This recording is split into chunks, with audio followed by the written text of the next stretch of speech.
Hello दोस्तों, नमस्कार। आप लोगों का एक बार फिर से स्वागत है आपके अपने channel P H tech digital में। फ्रेंड, जैसा कि हम लोग T T P T L T के अकॉर्डिंग हम लोग वीडियो के माध्यम से राजनीतिक विचारों को पढ़ रहे हैं, जिसमें हमने प्लेटो का अध्ययन कर लिया है 2 पार्टों में। अरस्तु का हम लोग कर रहे हैं। अरस्तु का पार्ट 1 हो चुका है। पार्ट 2 में हम लोग देखेंगे उसके दास प्रथा, दास प्रथा संबंधी विचार, क्रांति संबंधी विचार और भी उसकी जो भी मुख्य मुख्य संबंधित प्रश्न बनने वाले हैं अरस्तु से, उन सभी टॉपिक को हम इसमें कवर करने का प्रयास करेंगे। वैसे आप लोग कहते हैं थोड़ा और डिटेल में, तो जब तुलनात्मक अध्ययन किया जाएगा सभी विचारकों का, तो उसमें स्पष्ट क्लियर हो जाएगा जो भी पॉइंट आप लोगों का छूटा होगा। तो चलिए बिना देरी किए हुए स्टार्ट करते हैं अरस्तु का पार्ट 2। तो चलिए फ्रेंड्स, हम लोग स्टार्ट करते हैं अरस्तु के दास प्रथा संबंधी जो विचार है, इस टॉपिक से हम लोग स्टार्ट करते हैं और उसे आज इस वीडियो में पूरा समाप्त कर देंगे। तो अरस्तु का जो दास प्रथा संबंधित जो विचार था वह कुछ इस प्रकार था। अरस्तु ने अपने दास प्रथा संबंधित विचार पॉलिटिक्स के भाग प्रथम में दिए। याद रखिए, पॉलिटिक्स के जो उसकी पुस्तक थी उसके भाग प्रथम में उसने राज्य की प्रकृति का भी वर्णन इसी भाग 1 में किया है और भाग 1 में ही दास प्रथा का भी वर्णन किया है। याद रखिएगा, हमेशा यह प्रश्न बनता है कि पॉलिटिक्स के किस भाग में अरस्तु ने दास प्रथा पर अपना विचार दिया है या राज्य की प्रकृति पर विचार दिया है। तो पॉलिटिक्स का वह प्रथम भाग है जिसमें उसने दास प्रथा और राज्य की प्रकृति पर उसने अपना विचार दिया है और कहा है कि दास प्रथा संबंधित जो निम्न विचार हैं उसको हम लोग देखते हैं। तो सबसे पहला जो पॉइंट है इसमें उसने जो अपना दास प्रथा संबंधी विचार दिया है, जो मस्तिष्क से शून्य है वह दास है। जो मस्तिष्क से शून्य है वह दास है। उसके कहने का मतलब कि वह बहुत तेज बुद्धि वाला नहीं है, बहुत कह सकते हैं मोटी बुद्धि वाला है, तो वह क्या होगा, वह दास होगा। ठीक है, वह राजा नहीं बनेगा, वह राजा के संरक्षण में रहेगा। ठीक है, तो वह उसको दास कहा है। तो यानी मस्तिष्क से शून्य से यही अर्थ लगाइएगा कि जिस पे हम अपना अधिकार जमा सकें, जिस पे हम उससे कोई आदेश दें वह हमारी बात माने, तो उसी को कहा है मस्तिष्क से शून्य है वह क्या होगा, दास है। दूसरे पॉइंट में उसने कहा है कि जो स्वयं का नहीं दूसरों का है वह दास है। तो वही बात यहाँ भी कहने का प्रयास किया गया है कि अपने से कुछ नहीं कर रहा है लेकिन दूसरों के इशारे पे चल रहा है तो वह भी दास कहलाएगा। तीसरे पॉइंट में वह कहता है कि दास परिसर की सजीव संपत्ति है। यानी कि जिस तरह से परिसर में किसी परिसर में उस परिसर की सभी संपत्ति होती है, इस तरह से ये भी कहता है कि जो दास परिसर की क्या है, सजीव संपत्ति है। तो ये 3 मुख्य पॉइंट है दास प्रथा के संबंधी जो अपना उसमें विचार दिया है। आगे हम लोग देखते हैं, अरस्तु अरस्तु 18 के दास प्रथा से प्रभावित था। अरस्तु किससे प्रभावित था, तो 18 का जो दास प्रथा संबंधी विचार था उससे यह प्रभावित था, क्योंकि वहाँ दास और सामान्य लोगों के साथ समान व्यवहार किया जाता है। अरस्तु इसलिए प्रभावित था कि 18 ने अपने दास प्रथा संबंधी जो विचार दिया था उसमें सामान्य लोगों और जो उनसे अलग लोग थे उनके साथ जो व्यवहार किया जाता था, समान व्यवहार किया जाता था। इसी के लिए वह 18 के दास प्रथा संबंधी विचार से वह प्रभावित था। ठीक है, कैसे सामान्य लोगों और साथ समान व्यवहार किया जाए, यानी कि मतलब सामान्य लोगों के साथ साथ साथ व्यवहार किया जाए। दास और जो दास होंगे और जो सामान्य लोग होंगे उनके साथ जो व्यवहार होगा सभी के साथ इक्वल होगा, इसीलिए वह प्रभावित था। आगे हम लोग देखते हैं, अरस्तु दास प्रथा का समर्थन करते हुए कहता है कि अरस्तु ने अपने दास प्रथा समर्थन देते हुए कहा है, दास प्राकृतिक है, सॉरी दासता जो है प्राकृतिक है। अरस्तु के अनुसार प्रकृति ने मनुष्य को 2 प्रकार से बनाया है। अरस्तु कहता है कि जो दास होंगे यह कोई बनावटी चीज़ नहीं होगी, यह तो प्राकृतिक चीज़ है। ठीक है, यह नेचुरल चीज़ है। तो इसी के माध्यम से वह मनुष्य के जो दास संबंधी प्रकृति होगा उसको 2 भागों में वह बनाया है। तो पहले भाग में बनाया है कि हृष्ट पुष्ट जो शारीरिक रूप से तंदुरुस्त हों, और दूसरे पॉइंट में वह कहा है कि शारीरिक रूप से दुर्बल। ठीक है, तो 2 तरह के उसने अपना विचार दिया है। ठीक है, मानव संबंधी विचार। ठीक है, मानव के प्रकृति संबंधी। आइए इन दोनों संबंधी विचारों को हम लोग देखते हैं थोड़ा सा संक्षेप में। अरस्तु कहता है कि हृष्ट पुष्ट यानी कि जो लोग मोटे होते हैं वह दास बनने के ही योग्य हैं। देखिए, अरस्तु यहाँ पे ये कहता है कि जो मोटे होंगे, बहुत शारीरिक रूप से मोटे होंगे, मोटी बुद्धि वाले होंगे, वह क्या होंगे, वह दास के योग्य होंगे। ठीक है, वह शासन करने योग्य नहीं होंगे, वह दास के योग्य होंगे। और दुर्बल पतला व्यक्ति क्या होगा, वह स्वामी बनने के लिए होगा। उसके कहने का मतलब यही है, जो शारीरिक रूप से मोटा होगा तो वह मोटा काम करने के लिए होगा, जो दुर्बल व्यक्ति होगा उसकी मानसिक शक्ति तेज होगी और वह क्या करेगा, वह स्वामी बनने की योग्य होगा। इस तरह से अरस्तू का कहना है, ठीक है। लेकिन यह पूरी तरह से सही नहीं है, क्योंकि इसके बाद में आलोचना भी की गई है। लेकिन कहीं ना कहीं आप समाज में देखते भी होंगे कि जो लोग ज़्यादा मोटे होते हैं वह मतलब जो ऐसे कठिन काम जो दिमागी तौर से किया जाता है वह नहीं कर पाते हैं, उनसे केवल वजन वाला काम कराया जाता है। इसीलिए अरस्तु यहाँ पे उन लोगों को कहता है कि यह दास की योग्य है और जो दुर्बल व्यक्ति होगा वह स्वामी बनेगा। आगे कहता है अरस्तु, दास प्रथा स्वामी के लिए महत्वपूर्ण है। वह यह कहता है कि यदि स्वामी होगा यानी राजा होगा तो वहाँ पे दास प्रथा आवश्यक है। क्यों आवश्यक है? इसमें स्वामी को अवकाश मिल जाता है। इसमें क्या होता है, स्वामी को अवकाश मिल जाता है। कहने का मतलब है कि जब दास होंगे तो जो काम होगा वह दासों को सौंप दिया जाएगा और जो स्वामी होगा वह उसको अवकाश मिल जाएगा और राज्य का वह दूसरे कामों को करेगा, ठीक है। तो इसीलिए वह कहता है कि स्वामी के लिए दास प्रथा आवश्यक है, क्योंकि इसमें जो स्वामी होंगे उनको अवकाश मिल जाएगा अन्य कार्यों को करने के लिए। और स्वामी दास के लिए भी उपयोगी है। यहाँ देखिए यह भी कहा है उसने कि जो स्वामी होगा वह दास के लिए भी उपयोगी होगा, ठीक है, दास के लिए भी उपयोगी होगा।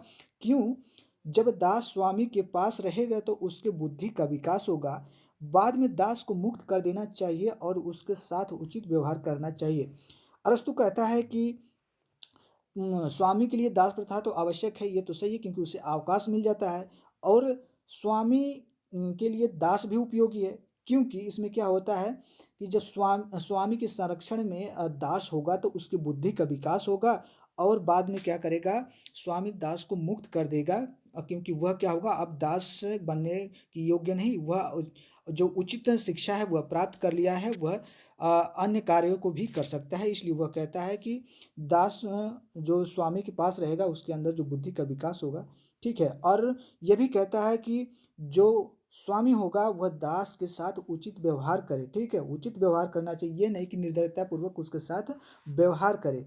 इसको आप राज्य के रूप में समझ सकते हैं कि राज्य में राजा होगा तो वह क्या होगा, वह स्वामी कहलाएगा और जो निम्न वर्ग के होंगे वह क्या होंगे, दास वर्ग होंगे, क्योंकि उनकी मानसिक बुद्धि जो है विकसित नहीं होगी। लेकिन उनके साथ में यदि वो रहेंगे तो उनकी मानसिक बुद्धि जब विकसित हो जाएगी और वो राजा क्या करेगा, उनके साथ उचित व्यवहार करेगा, बाद में राजा उसको मुक्त कर देगा दासता से। आगे देखते हैं, अरस्तु कहता है, अरस्तु ने कहा है कि स्वामी को दास के साथ पुत्रवत व्यवहार करना चाहिए। यहाँ पे बहुत अच्छी बात कहा है अरस्तु ने कि स्वामी के पास जो दास होंगे उनके साथ पुत्रवत, जैसे एक पिता अपने पुत्र के समान व्यवहार करता है वैसे दास के साथ स्वामी का व्यवहार होना चाहिए। किस प्रकार का व्यवहार होना चाहिए, पुत्रवत व्यवहार होना चाहिए। तभी वह क्या होगा, उसके अंदर कुशाग्रता आएगी उस दास के अंदर, तभी वह बाद में मुक्त हो पाएगा। क्योंकि यदि पुत्रवत व्यवहार नहीं करेगा, उसके साथ बर्बरता से पेश आएगा तो वह कभी दासता से मुक्त नहीं होगा और उसके अंदर जो बुद्धि का विकास कभी नहीं हो पाएगा। आगे देखते हैं, अरस्तु के दास संबंधी जो विचार थे उसकी आलोचना भी की गई है। तो आलोचना में देखिए क्या कहा गया है, दासता प्राकृतिक नहीं है। देखिए अरस्तु कहता है कि दासता प्राकृतिक है, क्योंकि जो मोटे लोग होंगे वह दास होंगे, लेकिन ये जरूरी नहीं है कि जो मोटे लोग होंगे वह दास ही बनेंगे। आज के समय देखा जाए तो जो मोटे लोग होंगे प्राकृतिक रूप से तो मोटे हैं, क्या वो दास हैं? नहीं, ये उसकी एक आलोचना है यहाँ पे की गई है। इसे वैज्ञानिक रूप से स्पष्ट नहीं किया जा सकता। इसे यदि वर्तमान समय में देखा जाए तो वैज्ञानिक तरीके से यह स्पष्ट नहीं है कि जो प्राकृतिक रूप से मोटे हैं वह दास ही होंगे, ठीक है, इसे वैज्ञानिक रूप से स्पष्ट नहीं किया जा सकता। यह यूनानी अहंकार पर आधारित है और कहा जा रहा है कि यह जो क्योंकि वह कहता कि यूनानी कभी दास नहीं होंगे, ठीक है। दास ने क्या, यूनान में मोटे लोग नहीं होते हैं, यानी यहाँ पे उसका क्या है, अहंकार यहाँ पे दिख रहा है। इसीलिए कहा गया है कि यह यूनानी अहंकार पर आधारित है, क्योंकि वो बार बार कहता कि यूनानी कभी दास नहीं बन सकते हैं, ठीक है, वह गैर यूनानियों को दास समझता है। तो इसलिए ये आलोचना की गई कि गैर यूनानी अहंकार पर आधारित है। आगे कहता है कि यह अलोकतांत्रिक है और यह भी कहा गया है कि यह लोकतांत्रिक नहीं हो सकता, यह तो एक प्रकार का अलोकतांत्रिक है और यह मानवीय भी नहीं है, यह क्या है, अमानवीय है। यदि कोई मोटा आदमी है उसको हम दास समझ जाए, उसके साथ मानवता के साथ व्यवहार न करें तो यह तो अमानवीय हो जाएगा। इसके लिए इसकी आलोचना की गई। लेकिन फिर भी हम लोग देखते हैं कि भविष्य में कहीं ना कहीं श्रम विभाजन के आधार पर जो अरस्तू ने अपने दास संबंधी विचार दिए हैं, कहीं ना कहीं यह वहाँ पे लागू होती हैं, जिसलिए यह कहीं ना कहीं इसकी जो अपने विचार दिए हैं, कहीं ना कहीं वह हमको वर्तमान समय में भी देखने को मिलता है। ठीक है, तो ये पूर्ण रूप से तो इसकी आलोचना नहीं की जा सकती, लेकिन कहीं ना कहीं यह श्रम विभाजन में आपको देखने को मिल जाएगा कि जो लोग हृष्ट पुष्ट होते हैं वह भारी काम कर पाते हैं, लेकिन जो हृष्ट पुष्ट नहीं होते हैं, पत्ते लोग होते हैं, वह भारी काम नहीं करते हैं, तो वो अपने दिमाग के जहाँ पे उनको बुद्धि का प्रयोग होता है, बुद्धि के माध्यम से अपना काम करते हैं। चलिए आगे देखते हैं। ये तो आलोचना हो गई उसकी। फ्रेंड्स देखिए, मैं बार बार कहता हूँ थोड़ी सी राइटिंग हमारी अच्छी नहीं होगी, तो आप लोग ये मत समझिएगा कि क्या मतलब कोई वर्ड नहीं समझ में आ रहा है, तो इसको आप अपने शब्दों में लिखने का प्रयास करिएगा। ठीक है, देखते हैं अब क्रांति संबंधी विचार। अरस्तु ने क्रांति संबंधी विचार दिया। क्रांति का मतलब कि राज्य में क्रांति, ठीक है, राज्य में जो क्रांति होती है वह क्यों होती है, उसके संबंध में इसने अपना क्या विचार दिया है। अरस्तु के अनुसार क्रांति की परिभाषा संविधान व सरकार में परिवर्तन ही क्रांति है। अरस्तु कहता है कि संविधान और सरकार में जब परिवर्तन होगा वही असली क्रांति होती है, यानी कि संविधान में परिवर्तन हो जाए, सरकार बदल जाए, इन दोनों को जब बदलने जाने की जिस समय आवश्यकता होती है, तो उस समय क्या होता है, क्रांति होने लगती है, क्योंकि सभी लोग मांग करते हैं और सरकार को बदलना चाहते हैं, इसीलिए वह कहता है कि यह एक प्रकार की क्रांति है। चलिए आगे देखते हैं, इस क्रांति के कुछ कारण हैं। देखिए क्रांति के कारण क्या हो सकते हैं, तो पहले पॉइंट में सामान्य कारण अरस्तु ने बताया है। सामान्य कारण में उसने बताया है कि असमानता व अन्याय। असमानता का मतलब सभी लोगों के साथ समान व्यवहार नहीं किया जा रहा है, जो लोग मोटे होंगे उनको यहाँ पे असभ्य समझा जा रहा है और उनके साथ अन्यायपूर्वक व्यवहार हो रहा है, तो यह सामान्य कारण है। कुछ विशेष कारण भी हैं क्रांति के, उनको हम लोग देखते हैं कि विशेष कारण में अरस्तु ने क्या बताया है। तो विशेष कारण में पहला पॉइंट है लोभ पर आधारित शासन। देखिए विशेष कारण पे यहाँ पे लोभ पर, ठीक है, क्योंकि यहाँ राजा क्या होगा, अपना सोचेगा कि हम ही रहें, यहाँ पे उसका लोभ हो चाहता है, अपना खुद का विकास करना चाहता है, तो ये भी कहता है कि यह लोभ पर आधारित शासन होगा। ठीक, सभी लोग सोचते हैं कि हम लोग राजा बने, हम लोग स्वामी बने, इसीलिए यह कहा गया कि लोभ पर आधारित यह शासन है, क्योंकि यदि जब लोभ पर आधारित होगा तो वहाँ पे क्रांति होनी आवश्यक हो जाती है। दूसरा है भय पर आधारित शासन, क्योंकि यहाँ पे जो राजतंत्र होगा वह क्या होगा, वह लोगों पे अपना वर्चस्व बनाएगा, जिससे लोग भयभीत होंगे, तो कुछ दिनों के बाद यह भय जो होता है क्रांति का रूप ले लेता है। इसको अपने विशेष कारण के माध्यम से अरस्तु बताने का प्रयास करता है। तीसरा पॉइंट है घृणा पर आधारित शासन, और अपने जो दासों को हो वह घृणा से यदि व्यवहार करता है तो ये भी क्या होगा, क्रांति का कारण बन जाएगा। दूसरा है उच्च पदों पर आधारित शासन। सभी लोग उच्च पद पाना चाहेंगे जिस राज्य में, तो भी वहाँ पे क्रांति होगी, क्योंकि जिस चीज़ की होड़ होने लगती है तो वहाँ पे क्रांति होना आवश्यक है, आप देखते होंगे वर्तमान समय में भी। इसके बाद उसने नेक्स्ट पॉइंट बताया कि छोटी छोटी घटनाओं की अवहेलना। तो कहीं कहीं आप देखते होंगे कि राज्य में यदि छोटी छोटी घटना होती है तो उसकी ये अवहेलना की जाती है, तो वहाँ भी कहीं ना कहीं जो निम्न वर्ग के लोग होते हैं उनके अंदर असंतोष पैदा हो जाता है, जिससे ये राज्य में क्या होती है, एक क्रांति होने लगती है। तो यह भी बताने का प्रयास करता है अपने विशेष कारण में। इसके बाद संविधान की अवहेलना। जब संविधान की अवहेलना की जाती है, चाहे राजा के द्वारा की जाए या कुछ बड़े वर्गों के द्वारा की जाए राज्य में, तब वहाँ पर क्या होता है, क्रांति होने का कारण वहाँ पे हम लोगों को दिखता है, जो कि विशेष कारण में अपने अरस्तु ने बताया है। तो फ्रेंड्स मुझे लगता है कि आप लोगों को समझ में आ गया होगा कि सामान्य कारण क्या था और विशेष कारण क्या था अरस्तु के अकॉर्डिंग। आइए हम लोग देखते हैं विशेष उसका नेक्स्ट पॉइंट है विशेष व्यवस्थाओं में विशेष कारण। मतलब कुछ ऐसी परिस्थितियाँ होंगी, जो विशेष परिस्थितियाँ होंगी और उसमें कुछ विशेष कारण होंगे, तो क्रांति होती है। तो पहला दिया है राजतंत्र, विशिष्ट व्यक्तियों का अपमान व राज स्कूल में कलंक। ठीक है, यहाँ पे वह कहना चाहता है कि राजतंत्र जहाँ पे होगा वहाँ पे जो विशिष्ट व्यक्तियों का क्या हो, अपमान जब होने लगता है, तो वहाँ पे भी क्या होता है, क्रांति पनपने लगती है।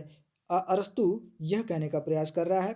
दूसरे पॉइंट में कहा गया कि निरंकुश तंत्र, जहाँ पे तो सभी लोग जानते हैं कि जहाँ पे निरंकुश तंत्र होगा वहाँ पे अत्यधिक अत्याचार होगा, यानी राजा मनचाहे अपने नियम लगाएगा, अपना कानून व्यवस्था है लोगों पे अत्याचार करेगा, तो वह निरंकुश तंत्र हो जाता है। क्योंकि लोकतंत्र के माध्यम से वह नहीं चलेगा तो वहाँ पे भी क्रांति होना निश्चित हो जाता है। तो वह निरंकुश तंत्र के माध्यम से बताता है कि अत्यधिक वहाँ पे अत्याचार होगा, जिसके कारण क्या होगी, एक क्रांति होगी।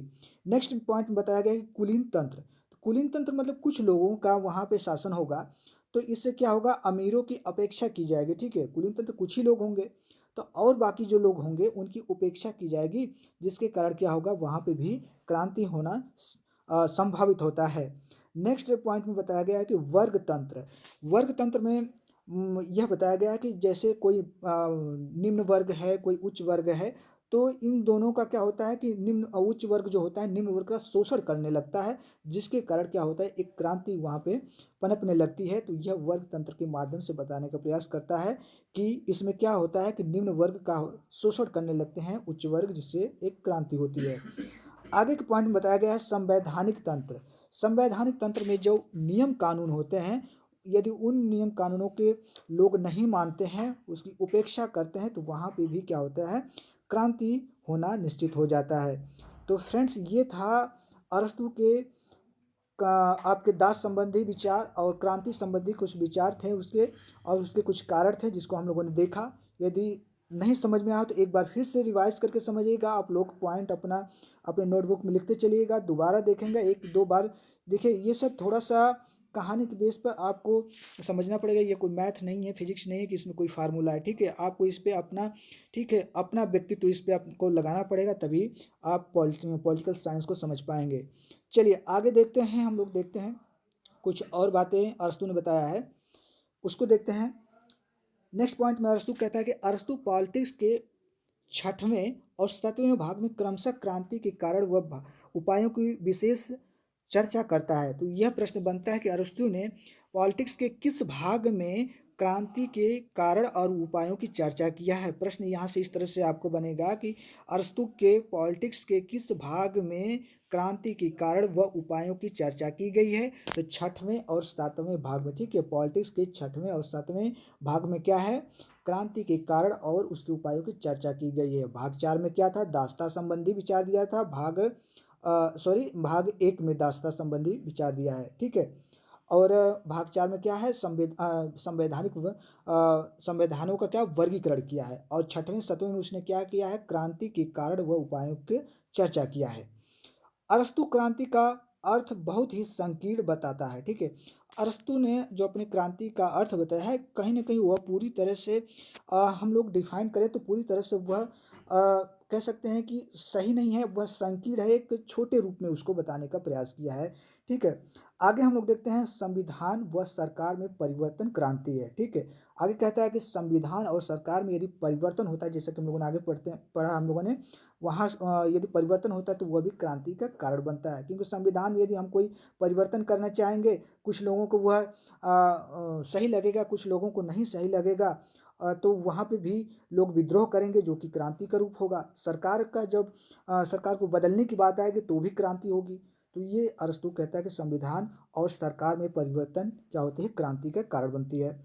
आगे हम लोग देखते हैं, अरस्तु 3 प्रकार के कारणों की चर्चा करते हैं। मुख्य रूप से अरस्तु ने 3 प्रकार के कारण की चर्चा किया है क्रांति के लिए। सामान्य कारण, विशेष कारण और विशेष व्यवस्थाओं में विशेष कारण, जो कि हम लोगों ने आगे देखा।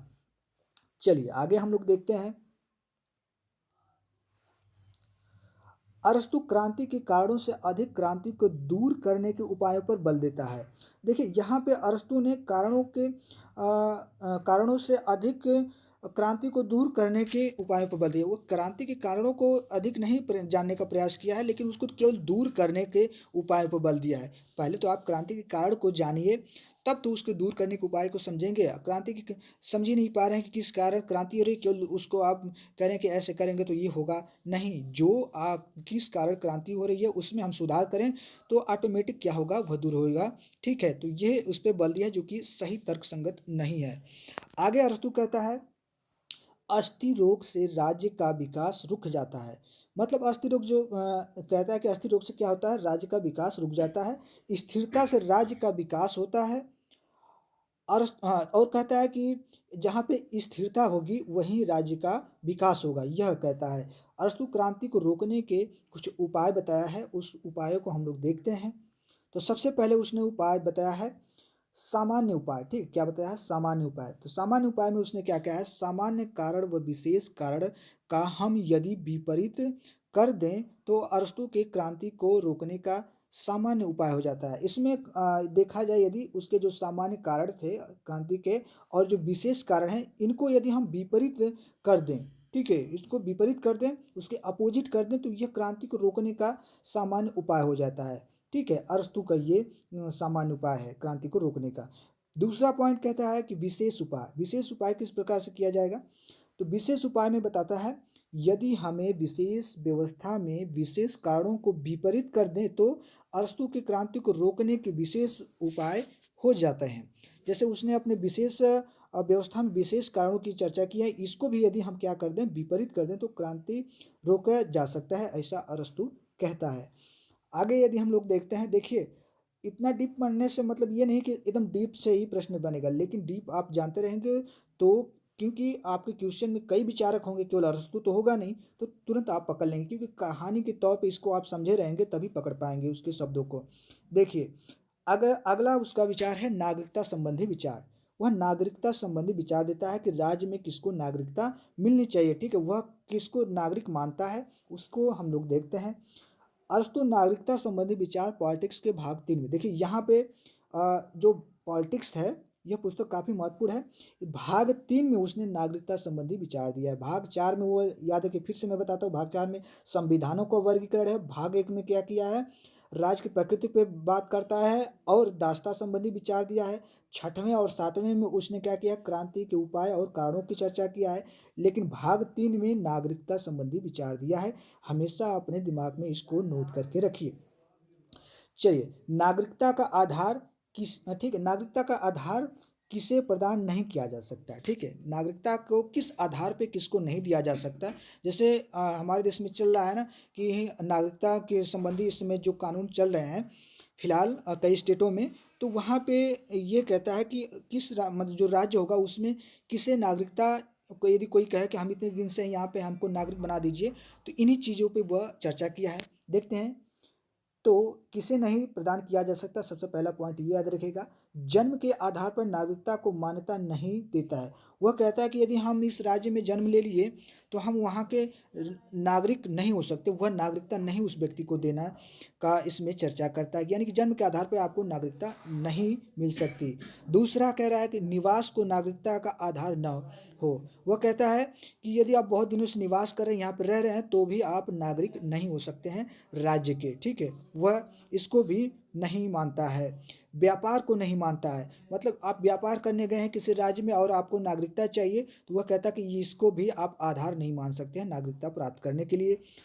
अगला पॉइंट है दोषी व्यक्ति अभियोग को नागरिकता नहीं देनी। मतलब कोई व्यक्ति यदि राज्य में कोई उसको ऊपर दोष सिद्ध हो जाए, उस पर अभियोग चल रहा है, कानूनी प्रक्रिया चली है, तो उसको भी नागरिकता वह देने की नहीं बात करता है अरस्तु। ठीक है, तो मुख्य रूप से वह 4 बातों को कहता है, जन्म के आधार पर नहीं दी जा सकती, निवास के आधार पे और व्यापार के आधार पे भी नहीं। यदि कोई व्यक्ति दोषी है, उस पर अभियोग चल रहा है, तो उसको नागरिकता नहीं दी जा सकती। तो ये नागरिकता संबंधी उसको विचार थे, किसको नहीं दी जाने, किसको दी जानी चाहिए, उसको आगे हम लोग देखते हैं।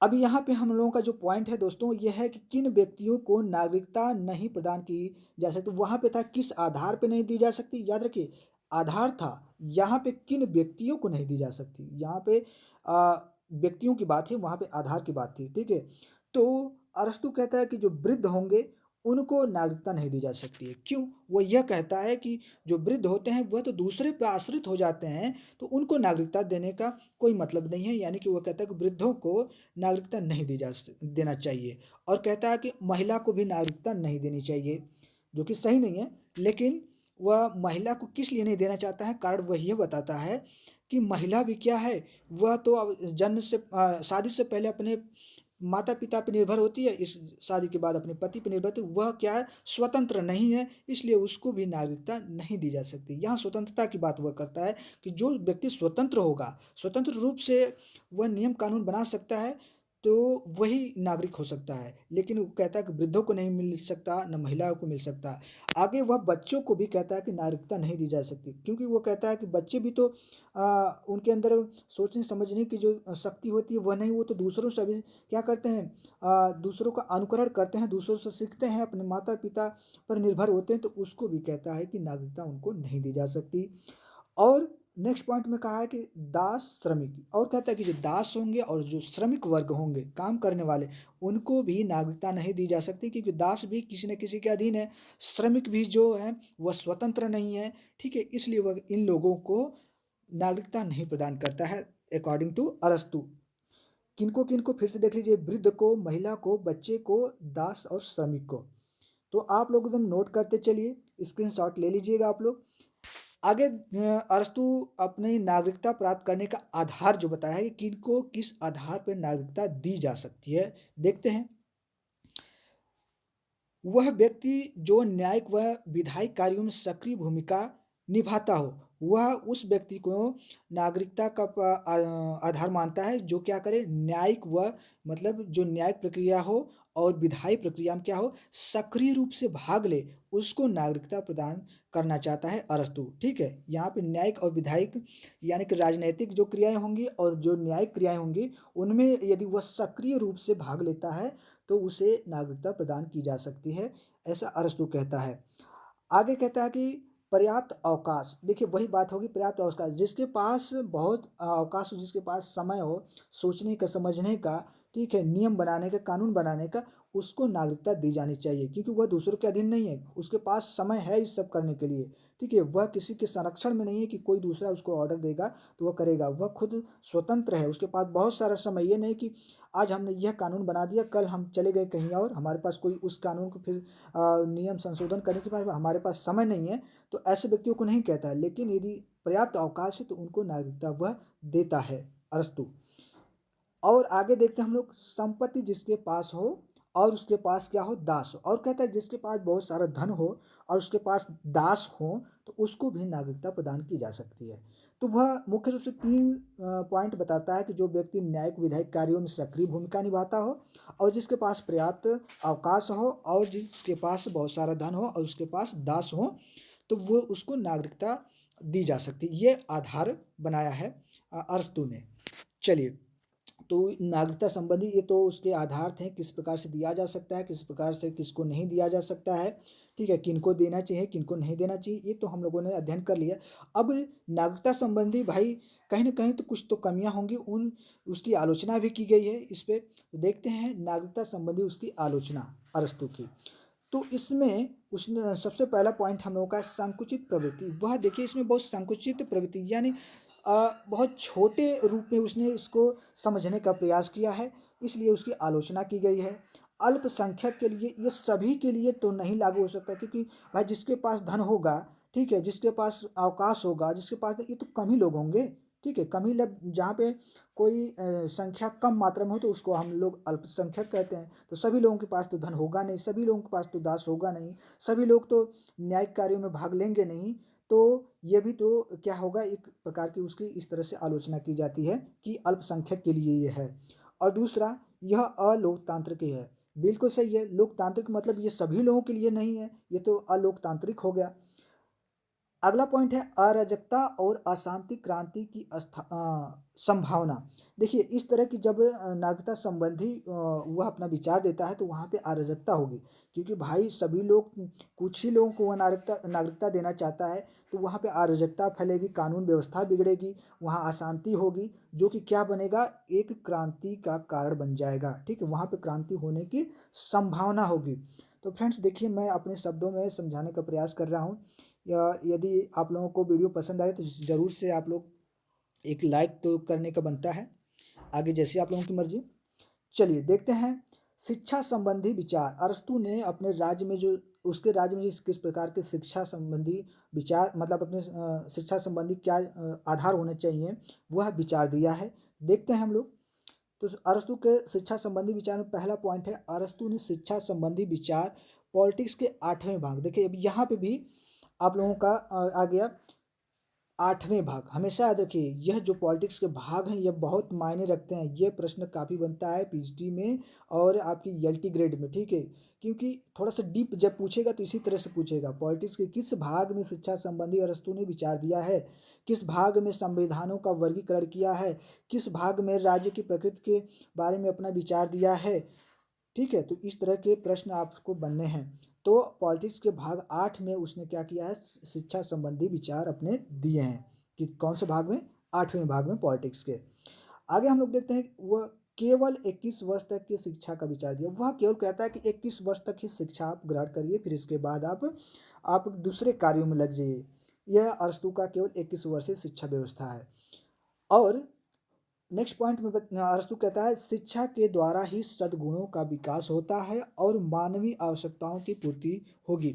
ये तो अच्छी बात है कि अरस्तु ने बहुत अच्छी बात कही है कि शिक्षा के द्वारा क्या होगा, व्यक्ति के अंदर जो सद्गुण होगा उसका विकास होगा, ठीक है, उसके अंदर अंदर नैतिकता आएगी और जो मानवीय आवश्यकता उसकी होगी उसकी पूर्ति हो जाएगी।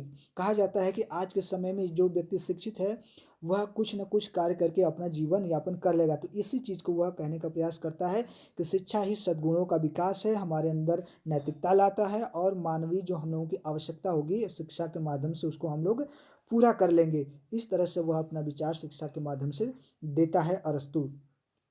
आगे अरस्तु ने 3 प्रकार की मानवीय क्रियाओं के बारे में बताया है। उसने मानवीय जो क्रियाएं हैं उनके 3 प्रकार बताए हैं। पहला क्रियात्मक बताया है, दूसरा चिंतनात्मक बताया है, तीसरा प्रयोजनात्मक बताया है और चौथा आत्म संयम बताया है। तो ये 4 जो है, सॉरी 3 प्रकार से दिया था, 4 प्रकार होना चाहिए, ठीक है, 4 प्रकार यहाँ पे होना चाहिए दोस्तों, ठीक है। तो यहाँ पे आप लोग 4 नहीं 3 नहीं 4 इसको कर लीजिएगा, क्रियात्मक, चिंतात्मक, प्रयोजनात्मक और आत्म संयम। आगे देखिए अरस्तु शिक्षा को राज्य द्वारा नियंत्रित बताता है। अरस्तु ये भी कहता है कि जो शिक्षा होगी यह राज्य के नियंत्रण में होगी। राज्य जिस तरह से शिक्षा संबंधी व्यवस्था करेगा उसी के अनुरूप लोगों को शिक्षा ग्रहण करनी चाहिए, ठीक है। यानी कि इसमें जो होगा राज्य की ही मतलब बातों को मानना पड़ेगा, राज्य के नियम कानून को ही फॉलो करना पड़ेगा, ठीक है। अरस्तु ऐसा कहता है। आइए देखते हैं अरस्तु की शिक्षा योजना। अरस्तु ने अपनी शिक्षा योजना में कुछ महत्वपूर्ण बातें बताई हैं, उसको हम लोग देखते हैं। अरस्तु ने सप्तवर्षीय शिक्षा योजना के बारे में बताया है, ठीक है। तो उसने जो अपनी शिक्षा योजना है उसमें सप्तवर्षीय, ठीक है, सप्तवर्षीय इसको डिवाइड कर दिया है अलग अलग भागों में। आइए देखते हैं इसको 3 सोपानों में हम जब डिवाइड करते हैं तो किस तरह से बनेगा, ठीक है। अरस्तु की शिक्षा योजना 3 सोपानों में बताया गया है। तो पहला जो है शैशवावस्था से 7 वर्ष तक शिक्षा, एक शिक्षा व्यवस्था ये है। इसको हम लोग आगे देखेंगे कि शैशवावस्था में किस प्रकार की शिक्षा होगी, 7 वर्ष की अवस्था में किस प्रकार की शिक्षा दी जाएगी, ये आगे हम लोग देखेंगे।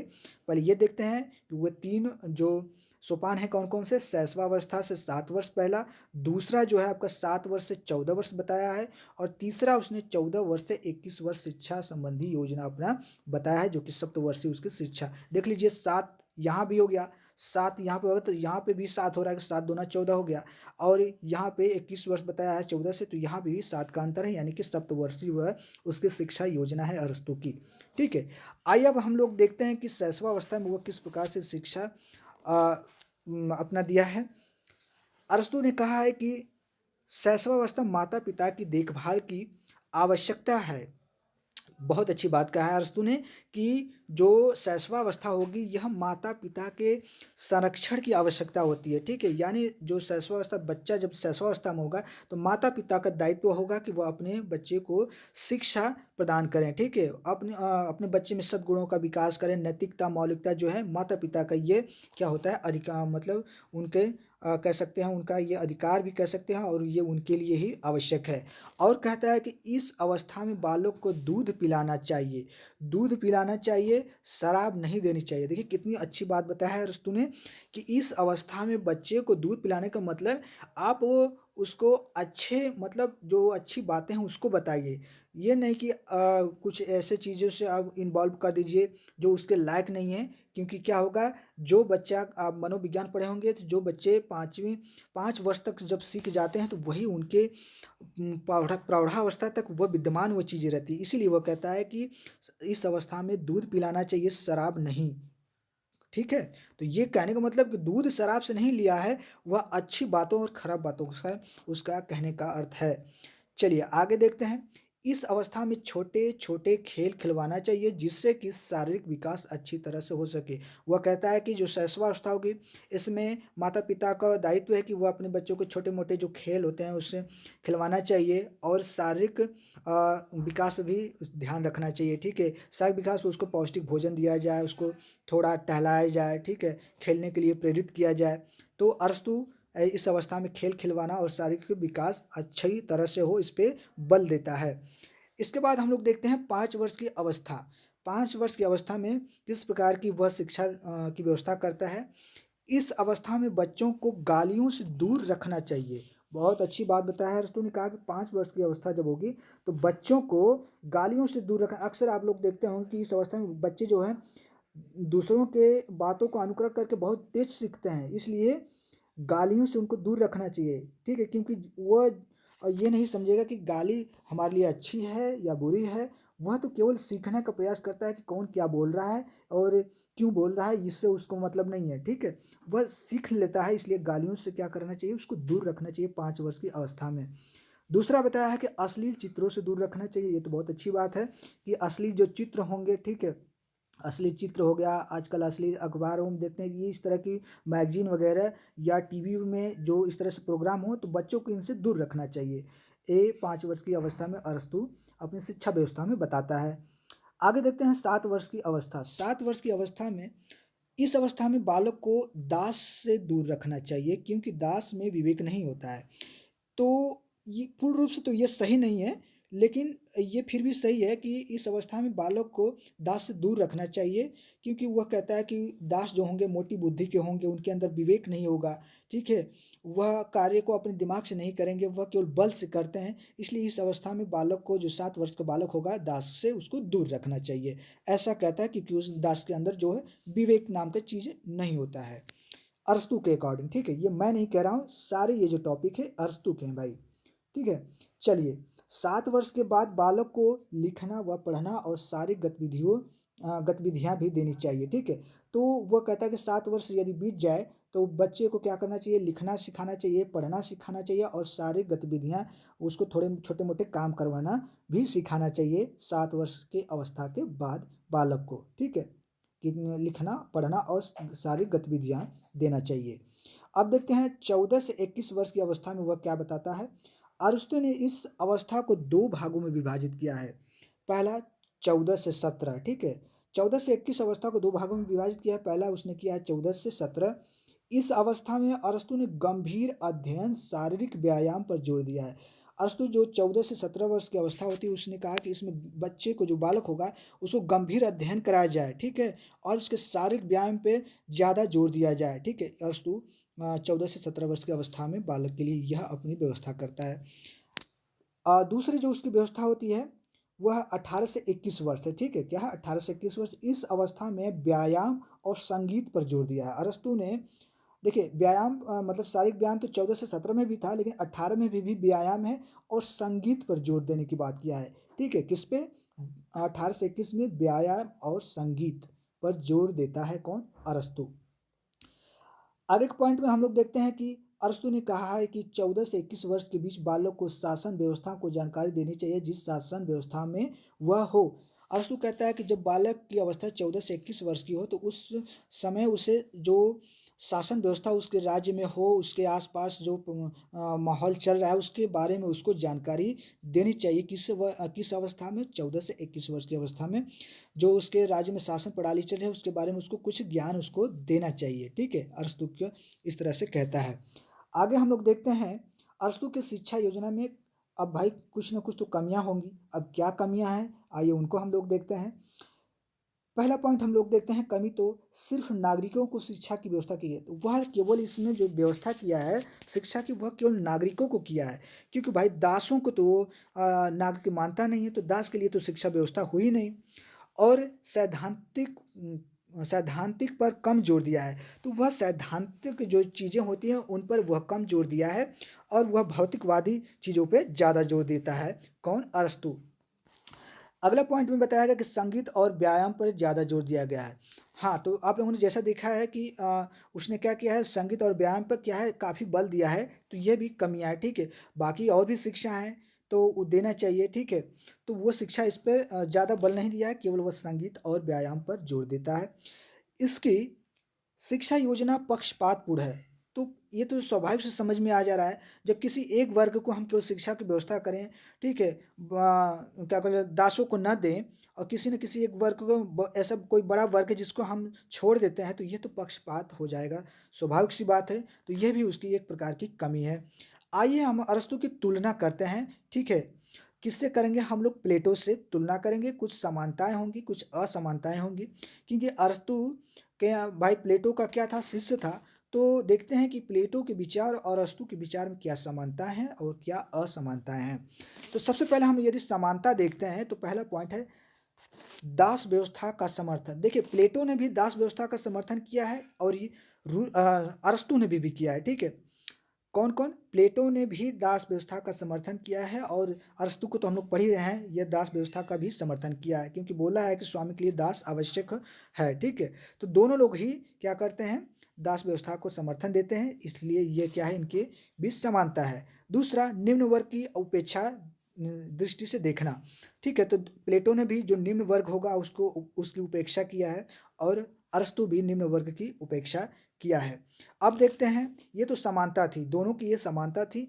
अब इन दोनों में असमानताएं क्या हैं उनको हम देखते हैं। तो अरस्तु देखिए आगमनात्मक पद्धति की बात करता है, ठीक है। किसकी? आगमनात्मक पद्धति की बात करता है, जबकि जस्ट इसका उल्टा था प्लेटो का, वह निगमनात्मक पद्धति का, ठीक है, अब उसने अपने विचार दिए हैं। दूसरा पॉइंट यदि हम लोग देखते हैं तो राजनीति प्लस विज्ञान का अध्ययन। अरस्तु राजनीति प्लस विज्ञान का अध्ययन करता है, लेकिन प्लेटो राजनीति प्लस नीति की पद्धति का अध्ययन करता है। देखिए, राजनीति तो दोनों में कॉमन है, लेकिन यहाँ पे विज्ञान अरस्तु करता है, देता है, लेकिन यहाँ पे वह नीति पे ज़्यादा जोर दिया है। कौन? ये प्लेटो, क्योंकि प्लेटो तो आदर्शवादी था, ठीक है। प्लेटो तो आदर्शवादी था, इसलिए वह नीति की बात करता है। अगला हम लोग देखते हैं पॉइंट, तो राज्य की 6 वर्ग बताता है। अरस्तु ने कितने वर्ग बताया है? 6 वर्ग बताया है। और प्लेटो ने कितने बताया? तो 3 वर्ग बताया है, ठीक है। देखिए, अरस्तु के राज्य के 6 वर्ग हैं, प्लेटो के 3 वर्ग हैं, हमेशा याद रखिएगा। ये उनके क्या है? असमानताएं हैं। नेक्स्ट पॉइंट देखते हैं, तो अरस्तु क्या है? यथार्थवादी है, और प्लेटो तो हम लोग जानते हैं कि वह आदर्शवादी था। तो ये भी क्या है? असमानता है।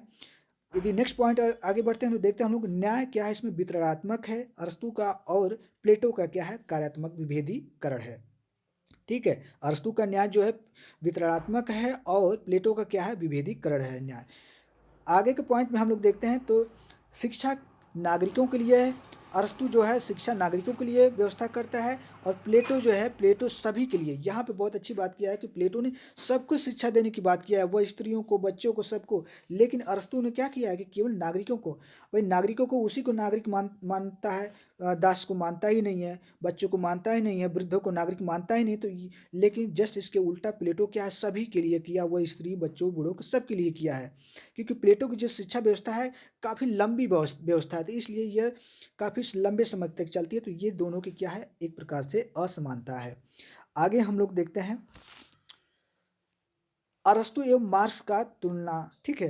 देखिए, अब काफ़ी हम लोग अब अरस्तु का अध्ययन कर लिए हैं, तो इसकी कुछ हम लोग तुलना भी कर लेते हैं मार्क्स। हालांकि मार्क्स के विषय में भी हम लोगों ने नहीं पढ़ा है, फिर भी देखते हैं थोड़ा सा पॉइंट कि जो इन दोनों की तुलना करते हैं क्रांति के संबंध में। वो भी तुलना किसके संबंध में होगी? राज्य में क्रांति के संबंध में तुलना की जाएगी अरस्तु और मार्क्स से। तो देखिए, अरस्तु क्या था? एक रूढ़िवादी विचारक है। इसके सारे अभी तक जितना हम लोगों ने अध्ययन किया तो पता चलता है कि यह क्या है? रूढ़िवादी है। क्या? रूढ़िवादी विचारक है। यह परंपराओं को मानता है, ठीक है। तो यह क्या है? रूढ़िवादी विचारक है। लेकिन मार्क्स जो है आमूल चूल परिवर्तन यानी क्रांति को आधार मानता है। यह कहता है कि क्रांति का जहाँ पे आधार होगा, ठीक है, तो यह आमूलचूल उसमें परिवर्तन लाना चाहता है, लेकिन यह रूढ़िवादी है अरस्तु। और दूसरे पॉइंट में देखते हैं हम लोग, क्रांति के बाद अस्थिरता होती है। अरस्तु कहता है कि यदि राज्य में क्रांति हो जाएगी तो वहाँ पे अस्थिरता आ जाएगी। लेकिन वहीं पे मार्क्स कहता है कि क्रांति के बाद नए युग का प्रारंभ होता है। मार्क्स कहता है कि जब राज्य में क्रांति होगी तो एक नया युग आएगा, ठीक है, एक नया नियम कानून, एक नई सरकार आएगी, इस तरह से मार्क्स कहता है। लेकिन ये अरस्तु कहता है कि क्रांति के कारण क्या होता है, राज्य में अस्थिरता आ जाती है।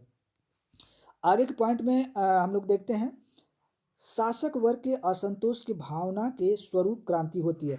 अरस्तु कहता है कि राज्य में यदि शासक वर्ग का असंतोष हो, जो शासक वर्ग के लोग हों उसके अंदर यदि असंतोष की भावना हो जाए तो वहाँ पे क्रांति होती है। लेकिन मार्क्स क्या कहता है कि श्रमिक वर्ग में अधिकारों की भावना पनपती है, ठीक है। जो लोग श्रमिक होंगे, जब खूब मेहनत करेंगे, उनको पता चल जाएगा कि हमारी यदि हम नहीं रहें तो ये काम नहीं होगा, तो वह कुछ न कुछ अपने अधिकारों की मांग करेंगे, ठीक है। वह अपने अधिकारों के समान कुछ अपना जो कुछ भी है सरकार से मांग जब करेंगे, यदि नहीं माना जाएगा तो वहाँ पे क्या हो जाएगा, ठीक है, एक प्रकार की क्रांति होने लगेगी। तो इन दोनों का यह अंतर है। यहाँ पे तो कहा गया है कि शासक वर्ग का असंतोष हो जाता है, यहाँ पे कहा श्रमिक वर्ग जो होंगे वह अधिकारों की मांग करेंगे। तो ये तुलना है अरस्तु और मार्क्स, ठीक है। एक छोटी सी तुलना थी, बाकी जो तुलनात्मक जब हम लोग पढ़ेंगे तो उसको अच्छी तरह से हम लोग डिफाइन करेंगे।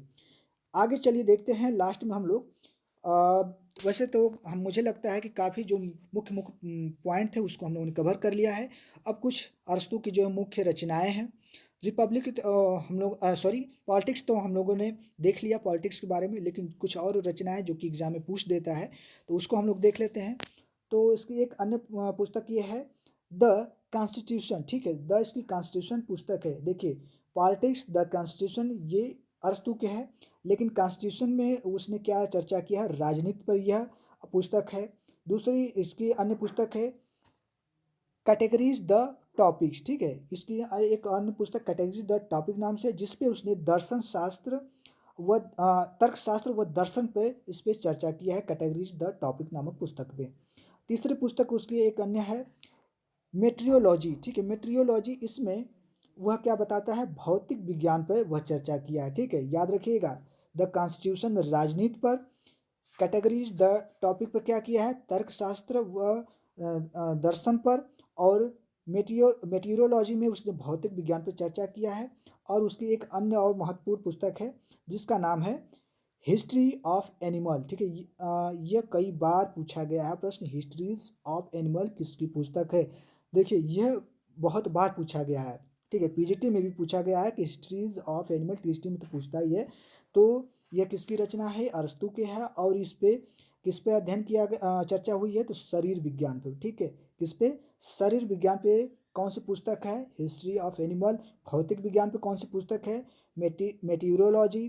तर्कशास्त्र व दर्शन पे कौन सी पुस्तक है, कैटेगरीज द टॉपिक्स। और राजनीति पर कौन सी पुस्तक है उसकी, तो द कॉन्स्टिट्यूशन। तो फ्रेंड्स, मुझे लगता है कि हमने अरस्तू के बारे में काफ़ी हम लोगों ने महत्वपूर्ण बातों को देख लिया है। वीडियो थोड़ी सी लंबी हुई है, लेकिन मैंने सोचा कि आज ख़त्म कर देते हैं। तो वीडियो पसंद आया तो ज़रूर से लाइक करिएगा, शेयर करिएगा, और जो चैनल पर नए हैं तो चैनल को सब्सक्राइब करिएगा। थैंक यू, धन्यवाद।